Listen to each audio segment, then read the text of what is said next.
Il y a deux noms d'Allah qui résonnent comme des battements d'espoir. Al-Fatah, celui qui ouvre les portes là où les murs t'enferment. Al-Alim, celui qui sait ce que tu n'as jamais pu formuler.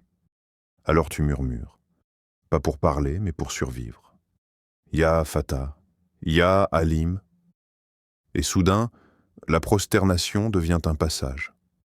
Une faille vers l'invisible, une clé cachée que seul ton désespoir peut activer. Ainsi, le Coran t'enveloppe dans cette promesse bouleversante. Et quiconque craint Allah, il lui donne une issue et lui accorde ses dons par des voies parce qu'il n'imaginait même pas.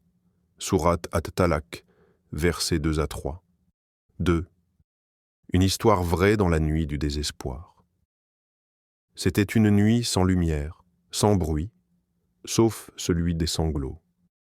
Un homme, quelque part en Égypte, seul, le cœur fracassé par les dettes, la trahison, la solitude, le genre de solitude qui ne s'entend pas mais qui hurle à l'intérieur.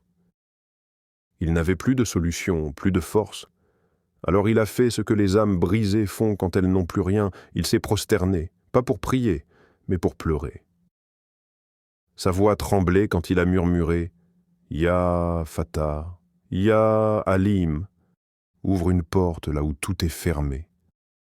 Ce soir-là, le silence a été sa seule réponse.